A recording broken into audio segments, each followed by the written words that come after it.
तर आता मी सुरुवात करते आणि जसं समीर सरांनी सांगितलेलं आहे आणि आता प्रश्न सुरूच होता सर तुम्ही म्हटले, की ते लोकं काय करतात? तर मी पण मला असं वाटलं आपण सुद्धा आपलं बॅकग्राऊंड सांगितलं पाहिजे. जसं सुरुवातीला माझी ओळख करून देताना सांगितलं, की माझं शिक्षण नागपूरला झालेलं आहे. शिवाजी सायन्स कॉलेजला आणि नागपूर म्हटल्यावर सध्या तरी लोकांना रेशीमबाग लक्षात येते आणि येस रेशीमबागला मी दसऱ्याच्या मोहन भागवत यांच्या ते ऐकायला गेलेली आहे. 2013 ला शेवटचं ऐकलं मी. 12 सुद्धा दर दसऱ्याला मी तिथे जायची ऐकायला. कारण त्यावेळेला मी एका संस्थेसोबत काम करत होती आणि ते जसं दादांनी सांगितलं, की त्यांच्या अनेक सब ऑर्गनायझेशन असतात वेगवेगळ्या लोकांसाठी. जसं आर-एस-एस असेल ते तिथे पुरुष असतात आणि वेगळ्या गोष्टी चालतात. युवकांसाठी म्हणून विवेकानंद केंद्र नावाची गोष्ट आहे. महिलांसाठी वेगळं आहे. ज्यांना अध्यात्म आवडतं त्यांच्यासाठी या अध्यात्म नाही किंवा इतर सांसारिक गोष्टी आणि त्याच्यातले उपाय, छान राहायचं, आनंदी राहायचं यांच्यासाठी या बैठका आहेत.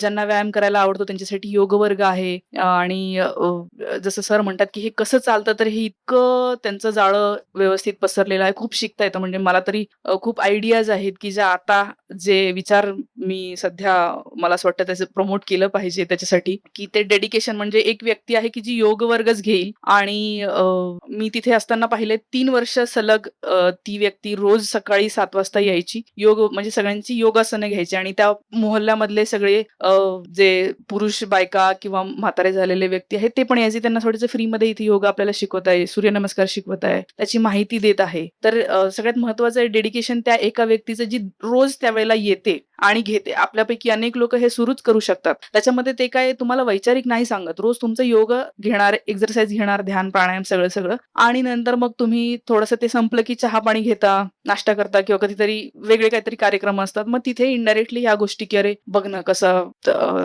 हे लोकं बघा कसे करतायत, आपला धर्म खतऱ्यात आहे. आता आपण बघा सगळीकडे उजळ माथ्याने फिरू शकतोय, देवाचं नाव घेऊ शकतोय. आता खरी आपल्याकडे हे आलेली आहे आणि आधी नव्हतं. असं हे म्हणजे 15 एक दिवसातून एखादं वाक्य असतं. असं काही ते मारा नाही करत विचारांचा.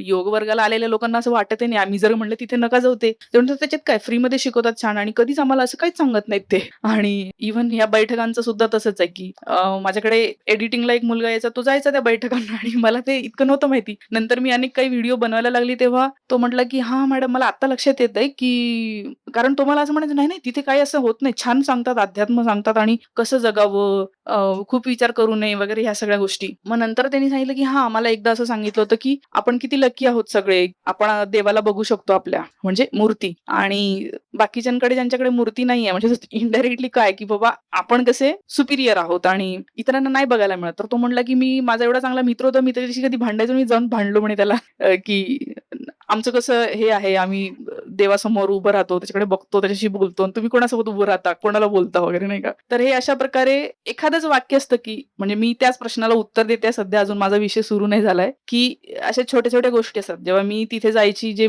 3 वर्ष मी तुम्हाला म्हणलं, की मी इतकं ब्रेन वॉश झालेलं होतं, की मला असं वाटत होतं, की आपण आयुष्यभर या संस्थेसाठी काम करू. म्हणजे मी त्या कन्याकुमारीला जाऊन 10 दिवसाचं शिबिर केलेलं होतं. त्याच्यातनं ते एक एज पण असं तुमचं 11वी झालं, 12वी झाल्याच्या नंतर अनेकांना वाटतं, की आपण काहीतरी देशासाठी केलं पाहिजे. मलाही तसंच वाटत होतं, की मला काहीतरी करायचंय माझ्या देशासाठी. पण काय करायचं ते माहिती नव्हतं. आणि तिथे नागपूरजवळ बाबा आमटे, प्रकाश आमटे यांचं काम तेव्हा सुरू होतं. ते तेव्हा आजारी होते. रोज पेपरला काहीतरी लिहून यायचं. तर असं वाटायचं, की आपण काहीतरी करू यांच्यासारखं काम किंवा यांच्या संस्थेमध्ये. पण तिथपर्यंत तर मी गेली नाही. एक दिवस कॉलेजच्या नोटीस बोर्डवर एक युवा प्रेरणा शिबिर आणि खूप भारी शब्द होते ते पूर्ण विजय, पर्सनॅलिटी डेव्हलपमेंट कॅम्प असे काय-काय त्याच्यात शब्द होते. बाकी संस्कृती, धर्म असं काहीही नव्हतं. म्हणजे मला अट्रॅक्ट करेल आणि मला असं वाटलं, "अरे हां, मला कुठे काहीतरी प्रेरणा मिळणार आहे इथून." फोन नंबर वगैरे घेतला आणि सायकलनी इतक्या लांब त्यांचं ऑफिस होतं तिथपर्यंत मी स्वतःहून गेली त्यांच्यापर्यंत आणि त्यांनी सांगितलं, "असं-असं शिबिर आहे, या." मग शिबिरात गेली. तर ते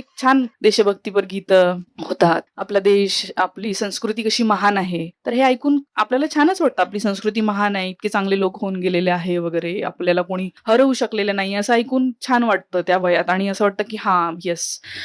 त्यामुळे ते सुरुवातीला मी तर म्हणते, की त्या व्यक्तींबद्दल तुम्हाला खूप चांगलं वाटायला लागतं, की हे किती महान लोक आहेत. ह्यांना देशाची काळजी आहे आणि ते म्हणजे तुम्हाला त्यांच्याबद्दल खूप आदर निर्माण होतो. त्या सगळ्याच एकंदर आणि खूप चांगलं वागतात ते. बिलकुल कुठल्या पक्षाचं नाव मी तरी नाही ऐकलं त्यांच्याकडून कधी किंवा धर्माचे डायरेक्ट नाव घेत नाहीत. देशभक्ती, संस्कृती, महान हे ते आणि ते सगळं ज्यांना आम्हाला काही कधी वाचायला मिळालं नाही त्याच्यामुळे तेच भारी वाटून जातं. सो त्याच्यामुळे एकदा विश्वास बसला, की हां, मला माहित होतं हे 2-3दा हे खूप चांगले आहेत. ते कथाही ते असे सांगतात. एखादा प्रसंग असेल, त्याला खूप इमोशनल करून सांगणार, की समोरचा गहिवरून असं त्याच्या डोळ्यातून पाणी येतं. झालं तुम्ही कन्व्हर्ट होऊन जाता तेव्हाच म्हणजे. तुम्हाला असं वाटतं, की ही खूप मस्त आणि हा खूप चांगला आहे बाबा व्यक्ती. नंतर मग तो हळू जेव्हा एकदा तुमचा विश्वास बसतो, तर ते स्टेजवरून काहीच नाही सांगत. तुम्ही असं जेवण करत असता, सोबत चहा पिता, कुजबूज. ती कुजबूज गँग जे म्हणतात ना, ते मला माहिती आहे काय आहे. ते स्टेजवरून जिथे रेकॉर्डिंग होतंय, आता रेकॉर्डिंग होतंय, इथून काहीही जात नाही. इथून फक्त इतकंच, की भारत विश्वगुरू बनणार आहे आणि आपल्याला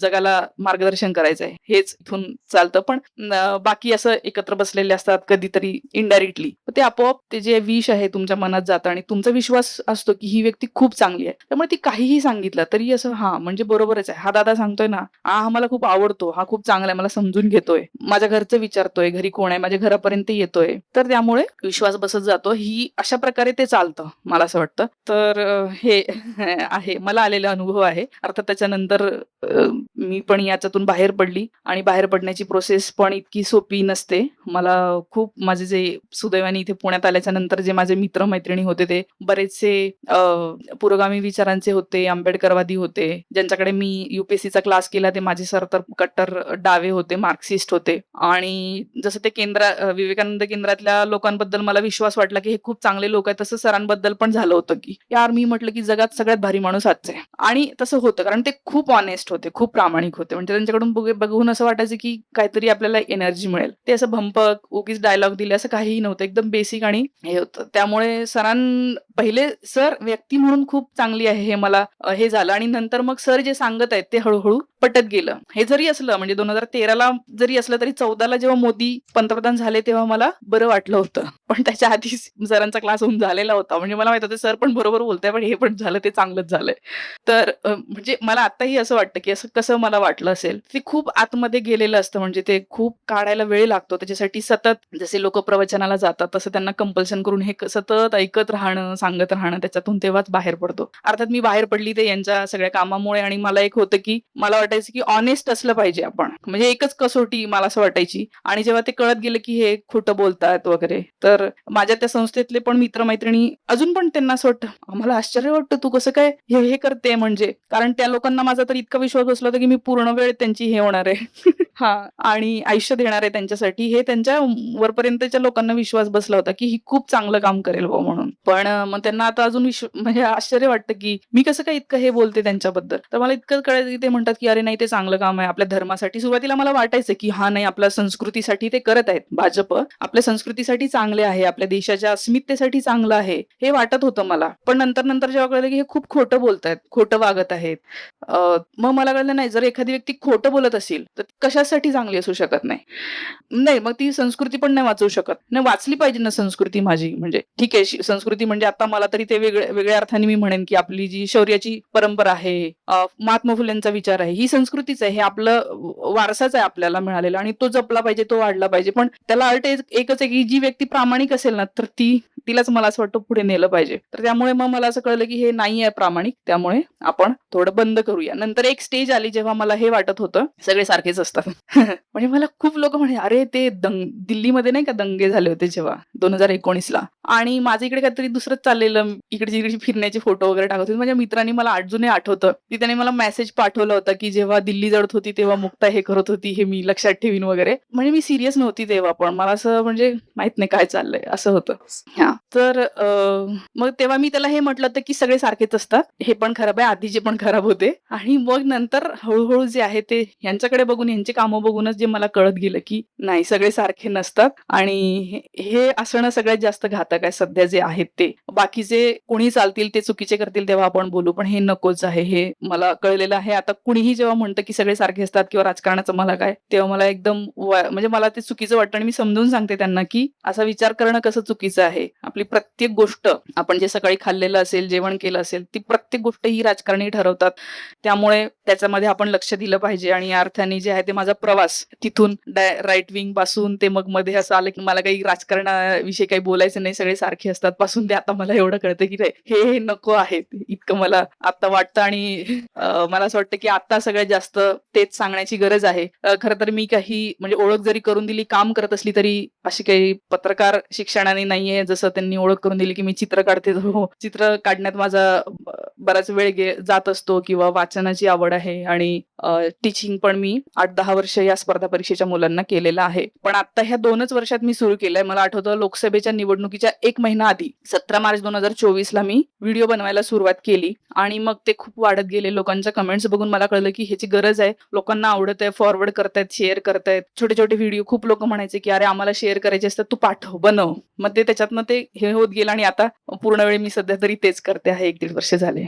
तर असं आहे. आता आपण आजचा जो विषय आहे, Pakistan or the partition of India, हे जे बाबासाहेब आंबेडकरांचं पुस्तक आहे याच्या संबंधाने. तुम्ही ऐकलं असेल की लोक म्हणतात ते बाबासाहेबांनी आंबेडकरांविषयी काय लिहिलंय, ते मुसलमानांविषयी काय लिहिलंय ते बघ, ते सांग, ते वाच, मग तुला कळेल काय आहे ते. राईट विंगच्या लोकांना आम्ही का म्हणतो, कारण बाबासाहेबांनी लिहून ठेवलं, त्यांना असं म्हणायचं तिथूनच आलंय हे सगळं आमचं. तर हे सगळं मध्ये चाललेलं होतं. भाजपचे ते आमदार गोपीचंद पडळकर म्हणले होते की बाबासाहेबांनी सांगितलं की सगळ्या मुस्लिमांना तिकडे पाठवून द्या आणि हे असंच करा असं त्यांनी सांगितलं होतं. मग तेव्हा मी हे वाचायला घेतलं, ते वाचलं आणि त्याच्यानंतर मी व्हिडिओ सुद्धा बनवला होता. आणि मला असं वाटतं आता सुद्धा इथून पुढे सुद्धा ते येत राहील. अनेक लोक बोलतात, खास करून राईट विंगला सपोर्ट करण्याचं कारण सांगत असताना ते हेच सांगतात की असं असं आहे, आंबेडकरांनी हे लिहिलेलं आहे, म्हणून मी ते वाचायला घेतलं. अर्थात अनेक पुरोगामी किंवा या सगळ्या लोकांनाही हे माहिती आणि त्यांना सुद्धा कळतं. ते पण म्हणतात की ते त्यांनी काहीतरी खूप विचित्र लिहून ठेवलेलं आहे आणि ते सगळं त्यांनी घाण करून ठेवलेली, असं मी एका व्यक्तीकडून ऐकलं की त्यांनी ती लिहून हे केलं, म्हणून मी वाचलंय. तर अर्थात वाचल्यावर त्यांनी काय लिहिलंय हेच मी सांगणार आहे. बुद्धी आणि तर्काच्या आधारावर त्यांनी पाकिस्तानचा जो प्रश्न तेव्हा उपस्थित झालेला होता, त्या प्रश्नावर त्यांनी सगळी मांडणी केलेली आहे. 1940-41च्या दरम्यानचं हे लेखन आहे आणि तेव्हाच ते प्रकाशित झालेलं होतं. तर याच्याकडे कुठल्याही भावनिक दृष्टीने न बघता त्यांनी जे काही चालू आहे, जे काही तथ्य आहे, जे फॅक्ट्स आहेत, लोकांच्या मनात काय आहे आणि वर्षानुवर्षे काय चालत आलेलं आहे, याच्या आधारावर त्यांनी ते लेखन केलेलं आहे. आणि या पुस्तकाच्या प्रस्तावनेमध्येच बाबासाहेब हे म्हणतात, म्हणजे अनेकांना असं वाटतं ना की कोणी म्हणतात, म्हणजे समजा डावीकडचे लोक म्हणतात ते सावरकर किंवा जिन्ना यांच्यामुळे फाळणी झाली, तिकडचे लोक म्हणतात गांधीजींमुळे फाळणी झाली. तर या दोन्ही गोष्टींमध्ये किती तथ्य आहे हे मी आता जे काही सांगेल त्याच्यावरून तुमच्या लक्षात येईल. गांधीजी काय म्हणले होते या फाळणीबद्दल, पाप का म्हणलेले होते, हे पण याच्यात त्यांनी दिलेलं आहे. मी सगळे याच्यातले महत्वाचे पानं ह्याची झेरॉक्स आणलेली आहे. हे झाल्यावर तुम्ही हे पानं वाचू शकाल आणि मी याच्यातल्या काही ओळी वाचून दाखवणार आहे पेज नंबर सहित तुम्हाला. तर बाबासाहेब प्रस्तावनेमध्येच म्हणतात की ही जी पाकिस्तानची मागणी आहे ही काही अशी हवेत आलेली नाहीये किंवा कोणीतरी एकदमच बाहेर काढली. अनेक वर्ष लोकांच्या मनामध्ये तो विचार रुजवला गेला आणि म्हणजे समजा आपण राईट विंगला, म्हणजे हे कट्टर हिंदुत्ववादी लोकांना जरी विरोध करत असला, याचा अर्थ असा बिलकुल नसतो की आपण दुसरीकडच्या एका कम्युनिटीला पूर्णपणे सपोर्ट करणे. कट्टरता दोन्हीकडे आहे, ती होती आणि त्या कट्टरतेमधून जे काही आपल्याला माहिती नाही, बरेचदा मी सुद्धा माझा जन्म त्या कम्युनिटीमध्ये झालेला नाही, म्हणून मला माहित नाही की त्या बाजूचे धर्मगुरू नेमकं काय सांगतात, त्या फॅमिलीमध्ये पेरेंट्स एकमेकांना काय सांगतात, मुलांना काय सांगतात, हे खरंच मला माहिती नाही. पण मला असं जेवढं जे काही माहिती होईल त्याच्या आधारे आणि या पुस्तकाच्या आधारे जे आहे ते सांगते. तर ते म्हणतात की ही काही हवेतून आलेली मागणी नाही आहे. त्यांनी एक शब्द वापरलाय, ही मागणी मुस्लिम समाजात वाढलेल्या जैविक वैशिष्ट्यासारखी आहे. जैविक वैशिष्ट्य म्हणजे एखादा आपल्या बॉडीमध्ये एखादा अवयव येतो, तो हळूहळू वाढत जातो, तर तसंच ती मागणी तयार झाली आणि ती वाढत गेली. जसं आपण आता म्हणू शकतो की हिंदू राष्ट्र भारत झाला पाहिजे, ही काय 2014च्या आधी काही कोणाला वाटत नव्हतं, पण आज जितक्या मोठ्या प्रमाणावर लोकांना वाटत आहे. ठीक आहे, मग अनेक इकडचे सपोर्टर सुद्धा आहेत डाव्या, म्हणजे हिंदुत्ववादाला विरोध करणारे, भाजपला विरोध करणारे सुद्धा लोकांना वाटतं की हा नाही, ते सगळे ते चुकीचे, आपण हिंदू राष्ट्र झालं पाहिजे. तर ही सुद्धा काय आहे की हे तयार केलेलं गोष्ट आहे. वर्षानुवर्षे हे तुमचे सगळे धर्मगुरू असेल, लोक एकमेकांना सांगतात, कार्यक्रमात येतात, लग्नात भेटतात, तेव्हा सुद्धा ह्या गोष्टी एकमेकांना सांगतात की हा नाही, ते चुकीचं आहे त्यांचं आजचं, पण आपल्या धर्माचं झालं पाहिजे. तर तशीच ती मागणी सुद्धा त्या कम्युनिटीमध्ये वाढत गेलेली आहे आणि हे सुद्धा त्यांनी तिथे लिहिलेलं आहे. तर या पाकिस्तान आपण तयार केला पाहिजे, एक आपला वेगळा देश असला पाहिजे. पाहिजे ही जी मागणी आलेली आहे त्याची सुरुवात त्याची सामाजिक, त्याची राजकीय आणि त्याची आर्थिक कारणं सुद्धा बाबासाहेबांनी या पुस्तकात सांगितलेली आहे. याच्यामध्ये बाबासाहेबांनी कुठल्या प्रकारे हे चांगलं की हे वाईट असा निर्णय दिलेला नाहीये. तर एक जसं डॉक्टर असतो की नेमकं काय प्रॉब्लेम आहे हे तुम्हाला सांगतो. तो तटस्थ पण तो काय असं खूप ज्याला म्हणूया रिएक्शन देत नाही. तो तटस्थपणे सांगतो. तसंच बाबासाहेबांनी काय आहे हे तटस्थपणे सांगितलेलं आहे आणि त्याच्यावर काय उपाय करता येऊ शकतो हे सुद्धा सांगितलेलं आहे. म्हणजे त्याच्या उपायामध्ये जसं लोक म्हणतात की मुसलमानांना पाठवून दिलं पाहिजे हे म्हणले होते का बाबासाहेब? तर ते येतं त्याच्यामध्ये, पण ते हाच उपाय आहे असं नाही म्हणत. त्यांचा उपाय खूप वेगळा आहे आणि खूप सर्वसमावेशक आहे. ते शेवटी सांगेलच मी तुम्हाला. पाकिस्तानची मागणी सगळ्यात पहिल्यांदा 1940 ला मुस्लिम लीगचा लाहोर ठराव झालेला होता. लाहोरमध्ये त्यांची बैठक झालेली होती. त्याच्यामध्ये पाकिस्तानचा ठराव जो आहे तो मंजूर केला गेला. ठीक आहे, हे सगळ्यांना आपल्याला माहिती आहे. आणि जेव्हा ते आलं 1940 ला, तेव्हा ते सगळे मीडियामध्ये, तेव्हाच्या वृत्तपत्रांमध्ये आलं, त्याची चर्चा झाली आणि शॉक झाले सगळे लोक, की तोपर्यंत विचार नव्हता केला की असा काहीतरी वेगळा देश होईल. स्वातंत्र्याची चळवळ सुरू होती, सगळे लोक एकत्र येऊन लढत होते. तोपर्यंत कोणालाही वाटलं नव्हतं की हे काहीतरी वेगळं होईल. पण एक ती मागणी आली 40 ला आणि नंतर काँग्रेसनी पण विरोध केला अर्थातच त्यावेळेला, कारण काँग्रेसला अखंड जो काही आहे तो, जिथे ब्रिटिशांची सत्ता आहे तो भारत एक पाहिजे होता. हे बाबासाहेबांनीच लिहिलेलं आहे, मी मनाने सांगत नाहीये. तर या मुस्लिम लीगच्या 1940च्या याच्यामध्ये एक सगळं स्वतंत्र राष्ट्र असलं पाहिजे असं म्हणलेलं होतं. वायव्य आणि पूर्वेकडील मुस्लिम बहुल भाग जो आहे तो स्वतंत्र झाला पाहिजे असं त्याच्यामध्ये आलेलं होतं. अर्थात पाकिस्तान हा जो शब्द आहे तो मोहम्मद इक्बाल यांनी सुद्धा याच्या आधी 1930 ला या अशा वेगळ्या पाकिस्तानची जी आहे ती कल्पना मांडली होती. अर्थात त्यांनी नंतर ते विचार मागे सुद्धा घेतला होता. म्हणजे ते म्हणाले की नाही, असं नाही व्हायला पाहिजे. नंतर त्यांना ते लक्षात आलं. त्यानंतर रहमत अली यांनी हा पाकिस्तान नावाचा शब्द जो आहे तो दिला आणि अनेकांना धक्का बसला, खास करून तेव्हा जे चळवळीमध्ये आणि काँग्रेसमध्ये, राष्ट्रीय काँग्रेसची जी चळवळ होती त्याच्यामध्ये सक्रिय असलेल्यांना धक्का बसला आणि त्यांना वाटलं की आता काय करायचं. पण बाबासाहेब म्हणाले की म्हणजे याच्यात धक्का वाटण्यासारखं काय आहे. हे त्यांनी सांगितलं की हे होणार होतं किंवा हे कुठेतरी अनेक वर्षांपासून लोकांच्या मनामध्ये सुरू आहे आणि त्याच्यामुळे त्याला काही उपाय नाही किंवा त्याच्यावर काय करता येईल हे आता आपण पाहिलं पाहिजे. पण अर्थात स्वतंत्र मुस्लिम राष्ट्र झालं पाहिजे असं बाबासाहेब म्हणाले का? तर त्यांनी असं डायरेक्ट उत्तर नाही दिलं. राष्ट्र नावाची कल्पना त्यांनी पहिल्यांदा समजावून सांगितली की राष्ट्र म्हणजे काय. साधारणपणे लोकांना असं वाटतं की एक भाषा असेल, एक धर्म असेल किंवा एक प्रकारचं तुमची संस्कृती असेल, एक प्रकारचा भूभाग असेल, तर त्याला राष्ट्र म्हणतात असं लोक समजतात. पण याच्यामध्ये बाबासाहेबांनी हा जो एक फ्रेंच अर्नेस्ट रेनेन म्हणून फ्रेंच विचारवंत आहे त्याचं कोट घेतलंय आणि अर्नेस्ट रेनेन जे म्हणतोय की राष्ट्र म्हणजे काय, तर त्यांनी सांगितलं की त्याचे 2 घटक असतात राष्ट्राचे. एक म्हणजे समान ऐतिहासिक आठवणींचा समृद्ध वारसा. राष्ट्र म्हणजे काय की तुमच्या आठवणी एकसारख्या असतील आणि त्याचा तुम्हाला वारसा असेल आणि तुम्ही सतत त्याची चर्चा करत असाल, तर ते जे काय आहे ते त्या समूहाने जर एकत्र अनुभवलेले काही छान सुखद क्षण असतील किंवा दुःखद क्षण असतील, संकट सुद्धा एकत्र अनुभवलेले असतील, तर त्यांचे दुःख सुद्धा एकत्र असतात आणि तेव्हा लोक एक होतात. हे तर आपल्याला माहिती आहे की आपण ज्या लोकांसोबत आपण एखादी खूप विचित्र गोष्ट, एखादं संकट अनुभवलेलं असतं त्यांच्यासोबत तुमची खूप घनिष्ठ मैत्री होते, कारण तुमच्या सतत बोलण्यामध्ये ते येतं, अरे ते तेव्हा आपण कसं आलो होतो आणि आपण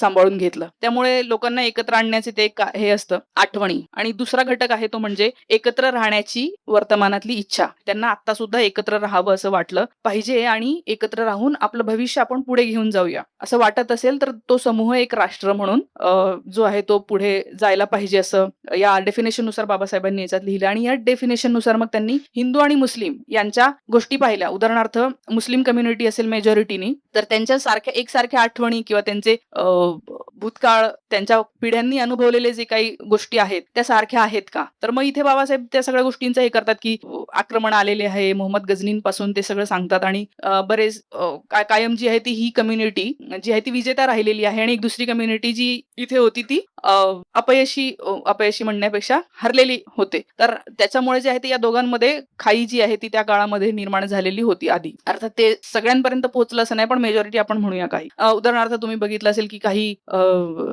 जे आहे ते मुस्लिम कम्युनिटीमध्ये मेजॉरिटी असेल तर आदर्श त्यांचे वेगळे असतात. अर्थात आता जेव्हापासून प्रचार व्हायला लागला, अवेअरनेस वाढलेला आहे, तेव्हापासून लोकांना हे कळायला लागले की नाही, छत्रपती शिवाजी महाराज हे आपले होऊ शकतात. पण मी ऐकले माझ्या मित्रांपासून जे त्या कम्युनिटीमधून येतात, ते म्हणतात आमच्या फॅमिलीतले म्हणतात की अरे तू काय शिवाजी महाराजांचं नाव घेतो, ते काय आपले नाहीये. तर मला असं वाटतं जर असं ऐकलं जात असेल, मुलांना ऐकवलं जात असेल, ते ऐकत असतील, तर ते कोणाला आदर्श मानतील आणि त्यामुळे जे आहे ते आदर्श ज्याला आपण म्हणूया की ते वेगळे आहेत, यांचे वेगळे आहेत, हे शिवाजी महाराज, राणा प्रताप ह्यांच्या गोष्टी करतात, ते त्यांच्या गोष्टी करतात. या राष्ट्रसंकल्पनेच्या नुसार मी सांगते. अर्थात ह्याच्यामधून तुम्ही आत्ताच कुठलाही निष्कर्ष काढू नका की हा म्हणजे हेच म्हणायचं होतं, कारण शेवटी बाबासाहेब खूप वेगळा पर्याय देतात. तर ते आता मांडणी करत आहे या डेफिनेशन नुसार. अनुभवलेले सुखद क्षण असतील, दुःखद क्षण असतील, हे पण एका कम्युनिटीचे वेगळे आहेत, दुसऱ्या कम्युनिटीचे कम्पॅरेटिव्हली वेगळे आहेत. आणि ही कसोटी जी आहे ती वापरली तर त्याच्यावरून बाबासाहेब म्हणतात की येस, याच्यावरून आपण एक म्हणू शकतो की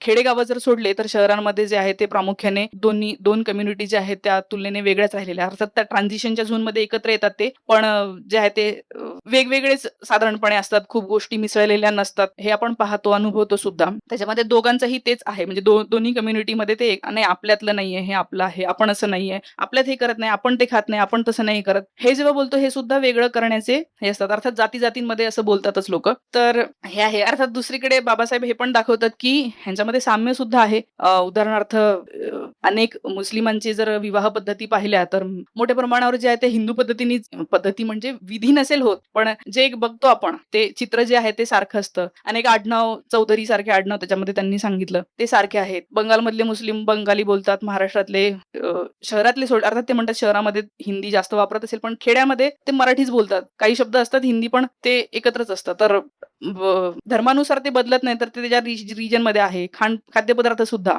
अफगाणिस्तानमध्ये जे मुस्लिम खात असतील आणि महाराष्ट्रातले मुस्लिम काही तेच खात नाही, तर या गोष्टी ज्या आहेत त्या इथल्या लोकांच्या म्हणजे हिंदू मुस्लिमांच्या या गोष्टी सारख्या आहेत. ठीक आहे, त्यामुळे सिमिलॅरिटी सुद्धा आहे आणि वेगवेगळ्या गोष्टी सुद्धा आहे. तर बाबासाहेब म्हणतात की तुम्ही या सिमिलॅरिटी ज्या आहे, सारख्या गोष्टी ज्या आहेत, आता तर आपण एक देश म्हणून एकत्र आहोत, हा आपला देश आहे, आपल्याला पुढे जायचं आहे, हे सगळं आपलं सरकार आहे किंवा आपली भूमी आहे आपण म्हणतो. तर या दोन्ही कम्युनिटींनी जर का या सिमिलॅरिटीज ज्या आहेत त्याच्यावर फोकस केलं तर वेगळा देश करण्याची काहीच गरज नाहीये. फोकस तुम्ही या सारख्या गोष्टींवर, आपण एक साथ राहिलेलो आहे, हजारो वर्ष आपण सोबत आहोत, म्हणजे सोबतच आहे ना, आपल्या पिढ्या तर सोबत राहिलेल्या आहे. ह्या गोष्टी जर ते दोघे जण अशा कार्यक्रमांमधून आठवण काढत असतील की हे आपलं आहे, मिळून आहे, स्वातंत्र्यासाठी आपण सगळेजण लढलो, तर त्याच्यातनं सुद्धा ह्या मेमरीज आपले एक आहे हे पण होऊ शकतं. स्वातंत्र्याचं आंदोलन ही एक हिंदू मुस्लिमांसाठी एकत्रच मेमरी आहे ना, की आपण इंग्रजांना पळून लावलो, कोणी, आपण दोघांनी मिळून. तर ही आपल्यासाठी मेमरी आहे. ब्रिटिशांनी अन्याय अत्याचार केले, कोणावर, दोघांवरही केले, तर ही आपल्यासाठी दुःखद मेमरी आहे. तर ह्या गोष्टी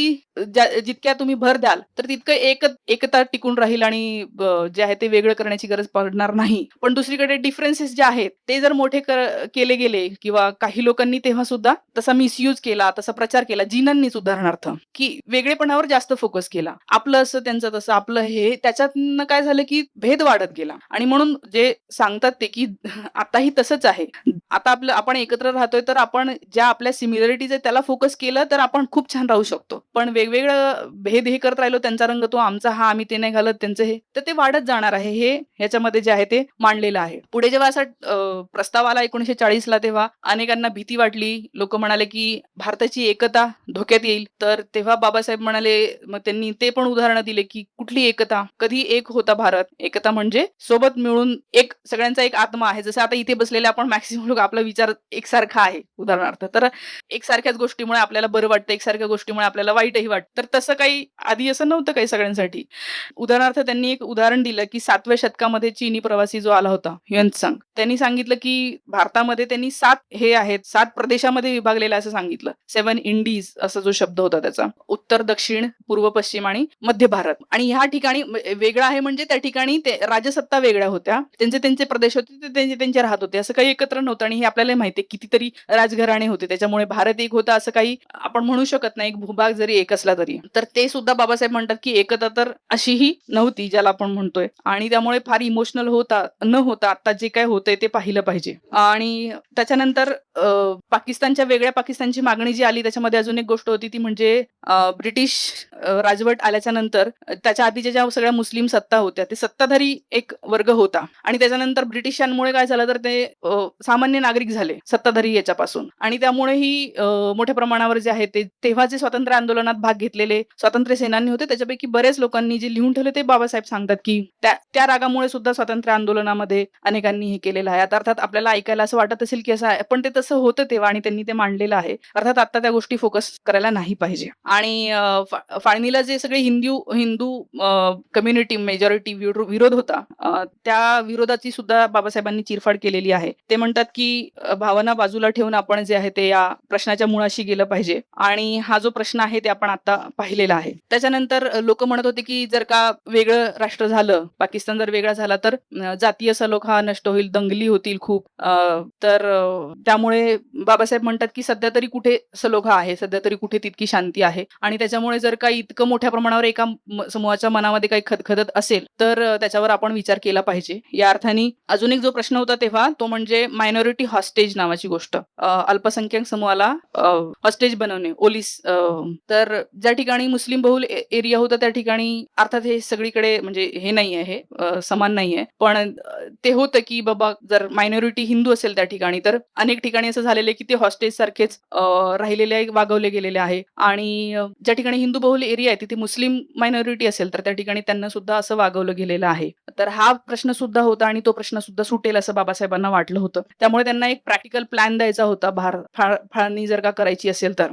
अर्थात फाळणी झाल्याच्या नंतर प्रश्न सुटेल असं त्यांनाही वाटलं नाही. ते म्हणाले की प्रश्न सुटेल असं नाही आहे, पण काही गोष्टी ज्या आहेत त्या सुधरू शकतात.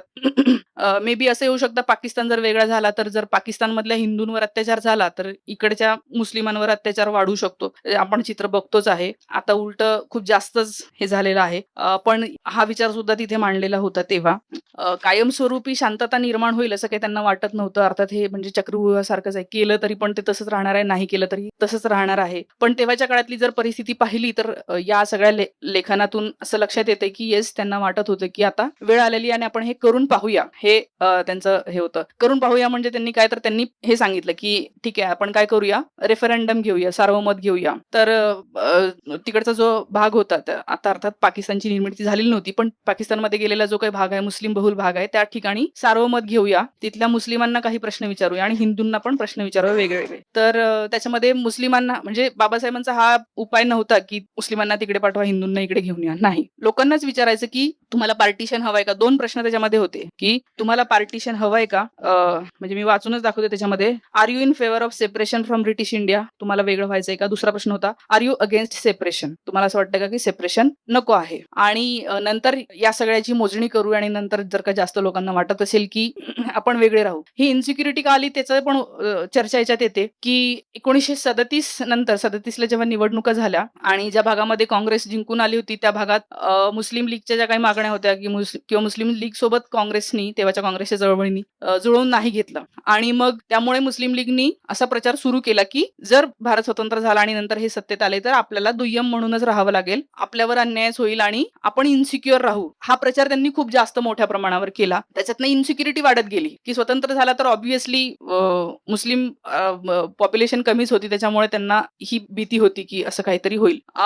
पण अर्थातच बाबासाहेब हेही म्हणतात की भीती लावणारे पण लोक असतात तर ती घालवली पण पाहिजे. जसं आताही आपला धर्म संकटातही ही भीती खूप लोकांच्या मनात आहे, पण ती घालवणारे समोरच्यांना माणूस म्हणून बघणारे लोक की वाढत जातील त्या कम्युनिटीमध्ये, तितकंच जे आहे ते तो प्रश्न जो आहे तो कमी होईल असं त्याच्यात जे आहे ते येतं. आणि दुसरा उपाय त्याच्यामध्ये तेही सांगितलं की जर का अनेकांना वाटत असेल की येस फाळणी झाली पाहिजे, तिथे तुम्ही मोजणी केल्याच्या नंतर मेजॉरिटींना वाटते फाळणी झाली पाहिजे, त्यावर बाबासाहेब हेही म्हणतात की एक काम करूया, आपण 10 वर्षासाठी फाळणी करूया आणि असं करूया की ही फाळणी 10 वर्षासाठी आहे. 10 वर्षांनी मे बी तिकडच्या सर्व मुस्लिमांना असं वाटलं की खूपच जास्त कट्टर आणि धर्म होतोय, आपल्याला भारतातच बरं होतं किंवा भारतात आपण एकत्र राहूया, तर आपण त्यांच्यासाठी रस्ता ओपन ठेवला पाहिजे, हे त्यांनी लिहिलेलं आहे. 10 वर्षांनी जर पाकिस्तानला वाटलं आपण भारतात येऊ तर आपण हे केलं पाहिजे. आपण एकदा जर काही फाळणी झाली तर ती कायमची असेल, ती बाउंड्री कायमची असेल, असं करू नये, हे त्यांनी लिहिलेलं आहे. म्हणजे विचार करा, जे लोक आज प्रचार करतात की ते म्हणत होते सगळ्यांना तिकडे पाठवा आणि तिकडच्यांना इकडे घेऊन या, त्यांनी खरं तर हे मी तुम्हाला वाचून दाखवणार आहे हे सगळे वाक्य जे मी आता बोलले. पेज नंबर सुद्धा सांगते मी तुम्हाला, म्हणजे तुम्ही लक्षात ठेवा आणि जेव्हा कोणी तुम्हाला असं बोलतं तेव्हा निदान आपल्याला हे सांगता आलं पाहिजे की कधी हे म्हणलेलं आहे त्यांनी. 10 वर्षाशिवाय अजून एक उपाय त्यांनी दिलेला होता, तो म्हणजे जे झालं फाळणी झाल्याच्या नंतर तिकडच्या हिंदूंना वाटत असेल इकडे राहावं, इकडे यावं, तर त्यांनी सोडून येऊ शकता. त्यांनी हे कंपल्शन नव्हतं केलं की तुम्ही इकडेच या आणि इकडच्यांनी तिकडे जा, ते त्यांच्यावर ऑप्शन होता. म्हणजे आज भारतात असलेले जे मुस्लिम आहे त्यांनी भारतात राहणं हे बाय चॉईस, त्यांनी निवड केलेली आहे भारताची त्यांच्या पूर्वजांनी. बाकीचे लोकांनी निवड नाही केलेली आहे, त्यांना बाय बर्थ ते मिळालेलं आहे. त्यामुळे ज्यांनी निवड केली त्यांनी काहीतरी विचार केला असेल किंवा त्यांच्या मनामध्ये ती इन्सिक्युरिटी नसेल, त्यांच्या मनामध्ये फ्युचरमध्ये आपल्याला एक सत्तेमध्येही चांगला वाटा मिळेल, सारखं राहायला मिळेल आणि आपण छान राहू असंच वाटलं असेल म्हणून त्यांनी हा देश इथं राहणं पसंत केलं. नाहीतर आपल्याला माहितीये की ह्याच्यातही आलेलं आहे, खूपदा असा ओढा असतो की नाही आमची कम्युनिटी त्या देशामध्ये जास्त आहे, तिथे आमचं सर्वोच्च ज्याला आम्ही म्हणतो प्रोफेट, त्यांचं सगळं तिथे चालतं, त्यामुळे तिकडे जाण्याची इच्छा लोकांना जास्त होऊ शकते. पण तरीही त्यांनी हे चूज केलंय आणि म्हणून जी आहे ती नंतर भारत स्वतंत्र झाल्याच्या नंतर आपल्या सगळ्यांची जबाबदारी जी आहे ती वाढलेली आहे आणि ते याच्यात आलंय की नंतर आलेल्या सरकारची काय जबाबदारी असेल हे मी सांगते. पेज नंबर 401 वर पेज नंबर 401 वर बाबासाहेब म्हणतायत की 10 साल कह लीजिए रह सकते हैं और हिंदुओं का साथ परीक्षण के तौर पर कर सकते हैं. हिंदुओं को यह दिखाने का अवसर मिलेगा कि अल्पसंख्यक उन पर भरोसा कर सकते हैं. मुसलमान अनुभव करके जानेंगे कि हिंदू राज से उनका भय कहाँ तक उचित है. ही जी भीति पसरवली. और भी एक संभावना है, मुसलमान तुरंत अलग होने का निश्चय करने के बाद कालांतर में पाकिस्तान से इतने हताश हो सकते हैं कि वे फिर वापस आकर भारत में मिलना और एक संविधान की प्रजा बनना पसंद करें. तर हे त्यांना वाटू शकतं हे लेतात. पुढे ते म्हणतात तुम भारत के एक अंग बनकर रहना चाहते हो तो तुम कभी बाहर नहीं जा सकते. ज्यांना इथे राहायचंय, फॉर एक्झाम्पल फाळणी झाली आणि जे इथे मुस्लिम राहिलेत त्याच्यावर ते काय म्हणतात, त्यांच्यासाठी पण आता तुम्ही इथे राहिले आता जायचंच नाही असं नाही. यदि तुम भारत के एक अंग बनकर रहना चाहते हो तो तुम कभी बाहर नहीं जा सकते, या यदि तुम जाना चाहते हो तो फिर कभी वापस नहीं आ सकते, ऐसा मैं नहीं कह रहा. ते म्हणतात अपनी योजना में मैंने द्वार खुला रखा है और अधिनियम में इन दोनों संभावनाओं को स्थान दिया है. अलगाव के बाद एकता के लिए किंवा 10 वर्षों तक अलगाव और उसके बाद एकता के लिए मैं व्यक्तिगत रूप से दूसरे विकल्प को पसंद करता हूँ. त्यांना असं वाटलं होतं की 10 वर्षानंतर आपण एक झालो पाहिजे. पाकिस्तानातल्या लोकांनी कंटाळून म्हणलं पाहिजे होतं की नाही आपण एकत्र राहूया. यद्यपि किसी के पक्ष में मेरा दृढ मत नाही. हे सगळ्यात महत्वाचं की यापैकी मी दृढपणे ठामपणे हेच झालं पाहिजे असं सांगत नाही. 401 पेज मी वाचत आहे.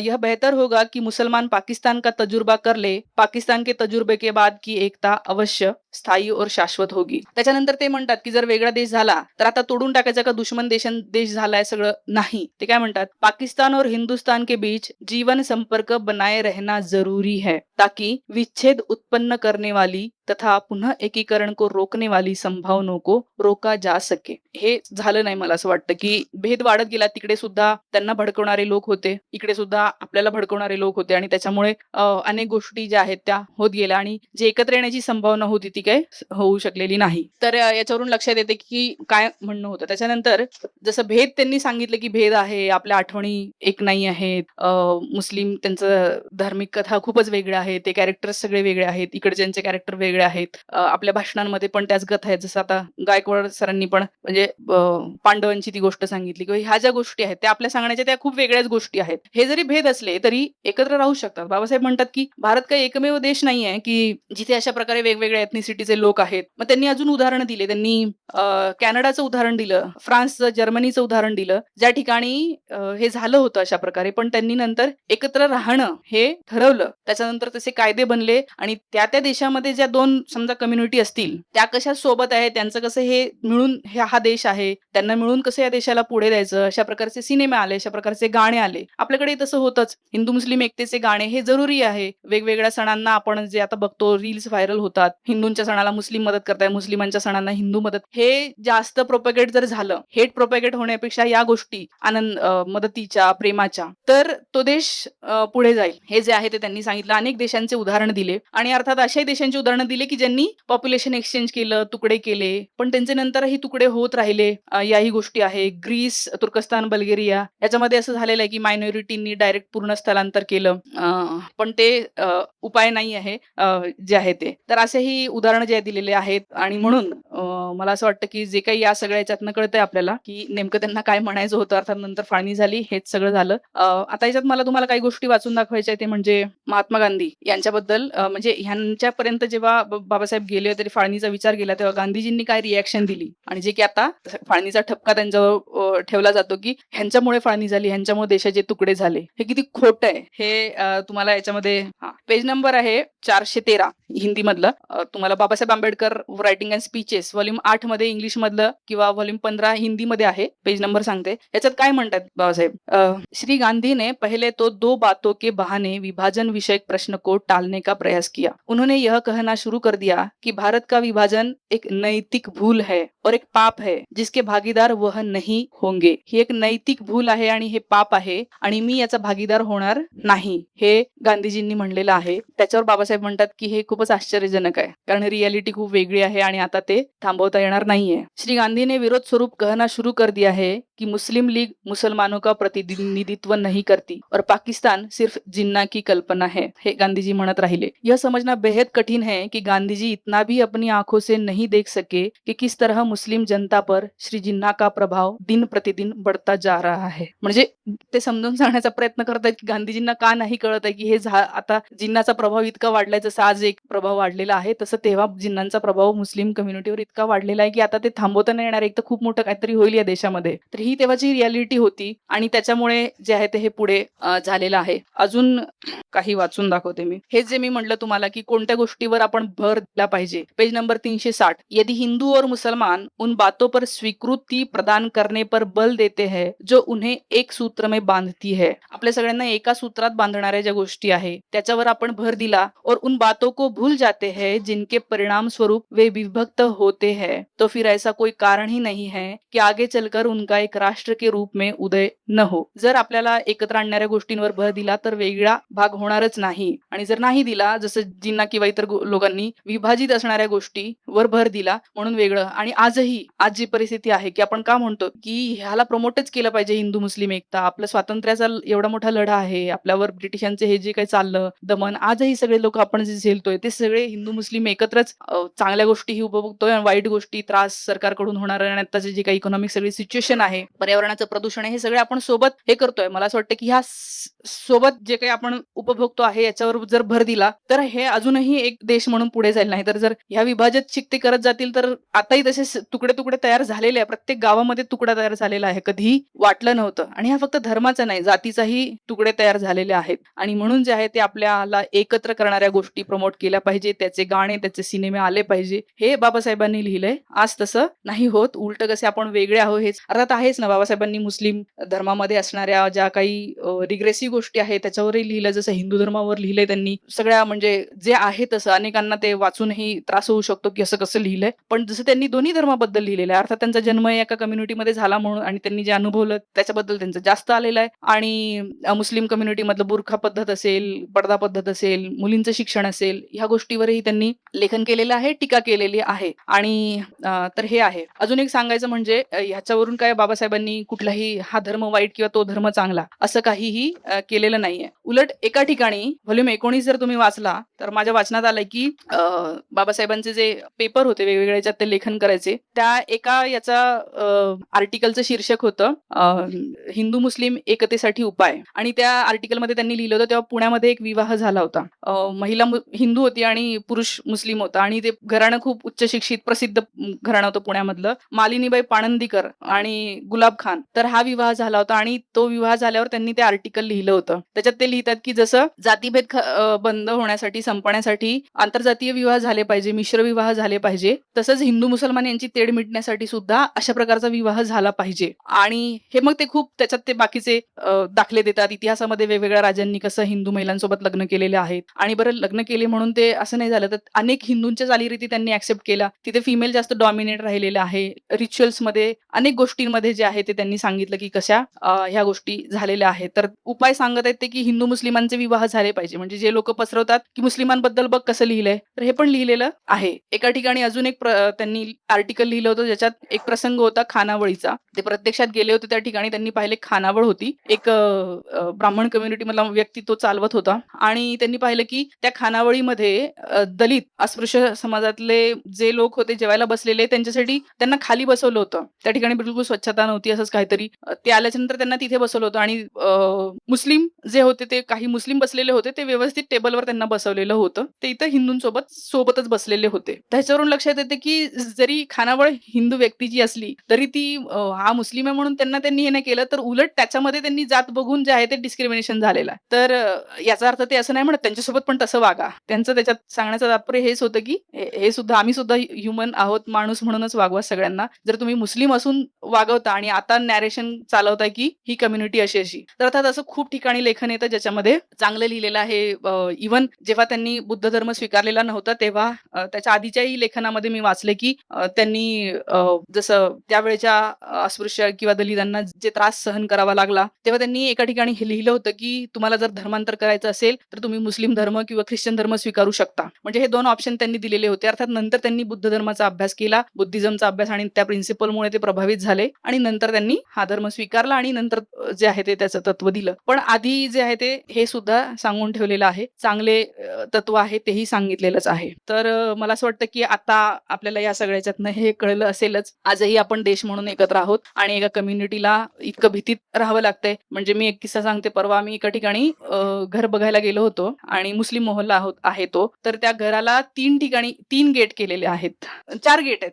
4 गेट 4 भिंती असतात. समोरचंच एक गेट आपण साधारणपणे करतो. पण तिकडून पण एक गेट होतं छोटंसं, मागून पण एक गेट होतं आणि इकडून पण एक गेट होतं. तर तिथे मग ती व्यक्ती आली जे घर आम्ही विचार केला, की आपण तिथे घर घेऊया म्हणून. मग त्यांनी सांगितलं, की हे बंद करून टाका आता कारण इथे राहायला दुसरे लोकं येणार आहेत वगैरे नाही का. मग ते लोकं चर्चा करत होती, की कशाला केलं तुम्ही? आमचं तिकडून घर आहे, तुम्ही इकडून. तर तो माणूस जो मालक होता तो म्हटला, की जर काही झालं आणि तर बायकांना औरतों को पटकन त्यांना पळून जाता आलं पाहिजे. काही असं समोरून समजा आलं, तर मग त्यांनी जायचं कसं? भिंतीवरून ओलांडून कसं जायचं? म्हणून छोटे-छोटे गेट इकडून-तिकडून केलेले आहे पळून जाण्यासाठी. तर मला ते इतकं वाईट वाटलं, की आपल्याला नाही माहिती, की कुठल्या ह्याच्यात ते जगत आहेत सध्या म्हणजे कुठल्या फिअरमध्ये आणि म्हणून जर आपण मेजॉरिटी असू तर आपली पहिली जबाबदारी आहे, की आपण त्यांना म्हणजे आपण सगळ्यांनीच जे आहे ते एकत्र ॲश्युरन्स दिला पाहिजे, की तुमच्यासोबत असं नाही होणार आहे किंवा आपण उलटं त्यांचा विश्वास वाढेल या देशावरचा किंवा इथे जे कोणी कुठल्याही धर्मातली व्यक्ती सत्तेवर येईल, इथल्या संविधानावरचा त्यांचा विश्वास वाढेल. कारण ह्या सगळ्या गोष्टीतनंच जे आहे ते होत जातं. अजून अनेक गोष्टी असतील, की जे मला पुढे आयुष्यात अनुभव येतील. ते जे आहे ते नोट करत राहीन. पण सध्या मला इतकं बोलायचं होतं. अर्थात अनेक लोकांनी अजून काही बरंच वाचलेलं असू शकतं. मी बाबासाहेबांचं काही खूप वाचलेलं नाहीये. पण या निमित्ताने जे आहे ते वाचन सुरू आहे, समजून घेणं सुरू आहे आणि जे समजतंय, जे वाटतं मला, की ते हे सांगितलं पाहिजे. हा प्रयत्न माझा सुरू आहे. मला असं वाटतं आज इथेच थांबते. Thank you so much.